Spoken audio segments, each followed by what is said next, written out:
Patricia stood by my hospital bed, pretending to be concerned. "Such a shame about the brake failure," she said, trying to look sympathetic, but I could see the slight smile she tried to hide.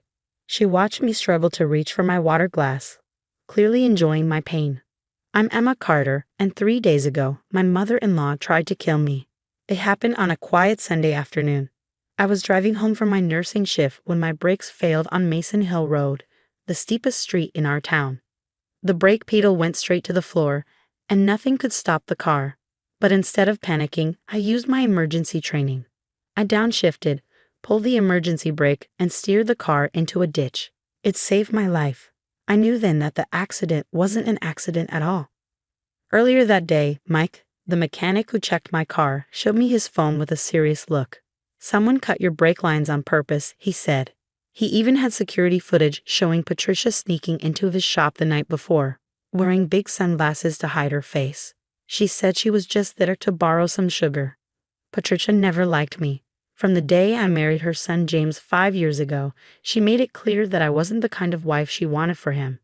I was just a nurse from a middle-class family, not the high society woman she had imagined. But I never thought she hated me enough to kill me.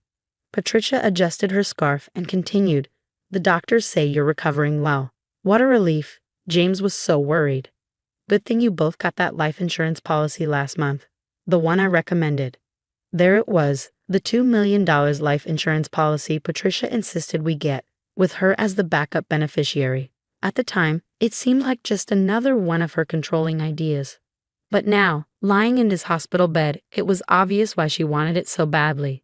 "Yes, good thing," I replied, keeping my voice steady. "The police should finish their investigation soon." I watched her face closely. Her calm mask slipped just a little. "Investigation?" She tried to laugh. "That's not necessary for a simple accident, is it?"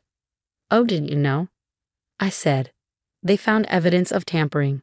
They're checking all the security cameras in the area." Patricia gripped her purse tighter. "I'm sure it's just a formality," she said quickly. "Small-town police always make a big deal out of nothing." Just then, James walked in, looking tired but relieved to see me. "Hey, love. How are you feeling?" he asked, his smile warm and genuine.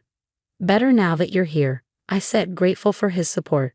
No matter how hard Patricia tried to cause problems, James always stood by me. Patricia put on her fake worried mom look. "James, you should take a break. I'll stay with Emma." "Actually, Mom," James said, hesitating. "The nurse mentioned some unusual bruising on Emma. They think the police should look into it." Patricia's face went pale. "The police?" she stammered. "They think someone did this on purpose. They're checking all possibilities," James said, "including brake tampering." Patricia put her hand to her throat, pretending to be shocked. Who would do such a thing? I looked her right in the eyes. "Yes," I said. "Who indeed?" Patricia quickly made up an excuse about a charity meeting and hurried out. James and I exchanged a look. He'd noticed her panic too. What Patricia didn't know was that Mike gave all the evidence, the cut brake lines, the security footage, to the police. She thought she had the perfect plan to get rid of me, but her scheme was about to blow up in her face. As I lay in my hospital bed, I realized Patricia wasn't just trying to kill me. She had been manipulating us for years, but her plan had failed, and now the truth was coming out. The fight wasn't over, it was just getting started. Patricia visited me in the hospital, still pretending to be concerned. She didn't know that her world was about to fall apart. A few days later, Detective Martinez questioned her right in my hospital room. "Mrs. Shaw," the detective said, using Patricia's maiden name, "why was your car seen at Morgan's auto shop the night before the accident?" Patricia tried to stay calm, but I saw her confidence start to crack. James stood by the window, watching his mother with disbelief. "I was just borrowing sugar from Emma and James's house," Patricia said quickly. "I must have driven by the shop on my way home." At 11:30 p.m., Detective Martinez raised an eyebrow. "That's pretty late for baking." Patricia's hand shook as she adjusted her fancy watch. "I host charity brunches. They require a lot of planning." The detective didn't back down. "The security footage shows you spending 20 minutes under Emma's car. That's a long time to be borrowing sugar." Patricia turned pale. She hadn't realized that the shop had new security cameras. Mike had shown me the video, clear as day, of Patricia cutting the brake lines. "There's been a mistake." Patricia said, her voice losing its usual confidence. I would never. Emma is like a daughter to me. I almost laughed. Patricia had spent 5 years trying to ruin my marriage. She always found ways to exclude me from family events and constantly told James he could do better. James stepped forward, his face hard. Mom, they found your fingerprints on the brake lines. Patricia looked at him in shock. James, you don't believe this, do you? They also found the wire cutters in your garden shed. He continued, his voice shaking, with Emma's blood on them. Patricia's carefully built world started to collapse. The police had searched her house and found the wire cutters she used. They also found a letter she was writing to the life insurance company hated before my accident. I can explain, Patricia started, but Detective Martinez didn't let her. We also found something interesting about the life insurance policy on your first daughter-in-law, the detective said. I looked at James confused. I didn't know about this. James's first wife, Sarah, had died in an accident 10 years ago, before I met him. Patricia never talked about her, except to make comparisons that made me feel like I didn't measure up. That was different, Patricia snapped, then quickly shut her mouth, realizing her mistake. Detective Martinez leaned in. Different how? The room went quiet. James's face went pale as he realized what Patricia was admitting. Mom, he whispered, his voice shaking. What did you do to Sarah? Patricia jumped up, clutching her purse. I don't have to listen to this. I'm leaving. But Detective Martinez had other plans. She nodded to 2 officers standing at the door. Mrs. Shaw, we need you to come with us. We have questions about Sarah Thompson's accident in 2013. As the officers led Patricia away, her usual calm was gone. She struggled, her hair falling out of place. James, you can't let them do this. I did it all for you. But James didn't move.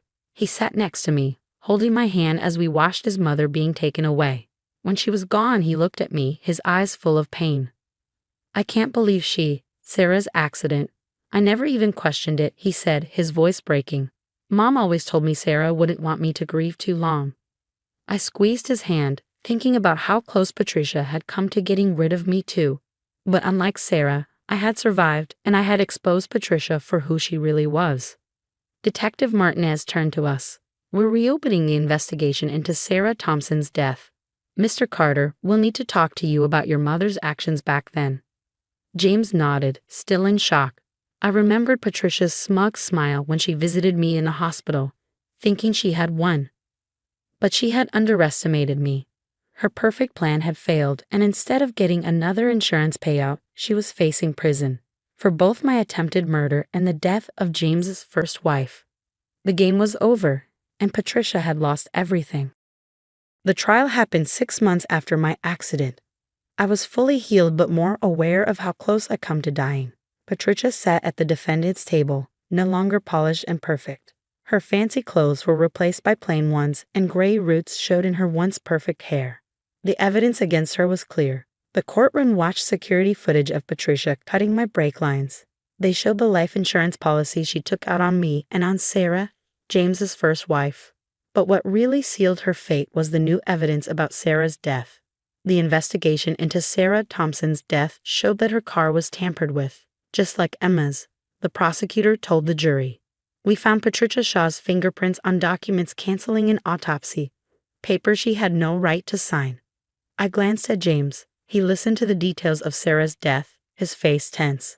I could see the pain and anger he had been hiding for years. When he testified, his voice was steady, but his words were sharp. My mother controlled everything, he said, looking right at Patricia. She picked my friends, my career, even my wives. But when they didn't fit her idea of perfect, she got rid of them. He paused, his voice breaking just a little. She killed them. Patricia tried to defend herself by claiming she was protecting James from gold diggers and social climbers. But the facts told a different story. Sarah and I both had our own jobs and money. The only threat we posed was to Patricia's control over her son's life. It took the jury less than 3 hours to decide. On the charge of attempted murder of Emma Carter, we find the defendant guilty.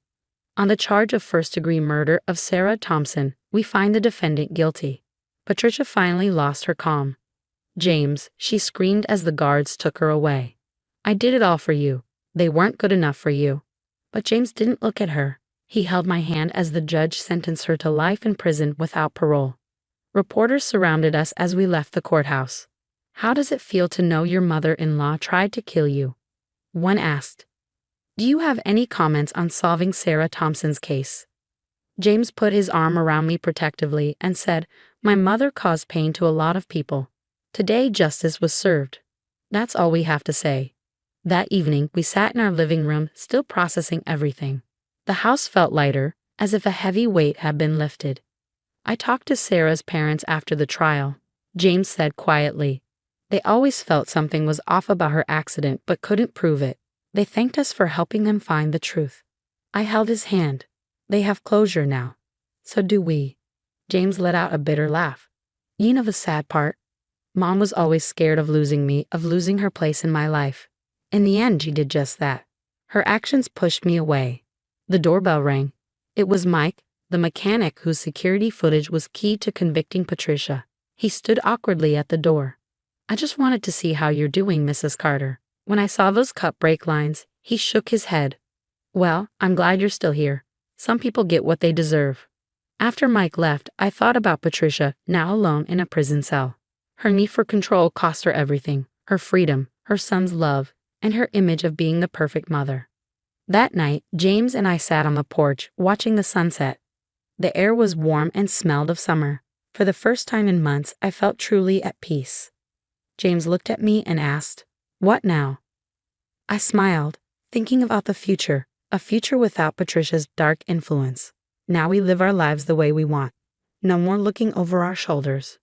No more fear. Patricia had tried to end my story, but she ended her own instead. And my story was just beginning. Sometimes justice comes in unexpected ways. And sometimes surviving is the best revenge.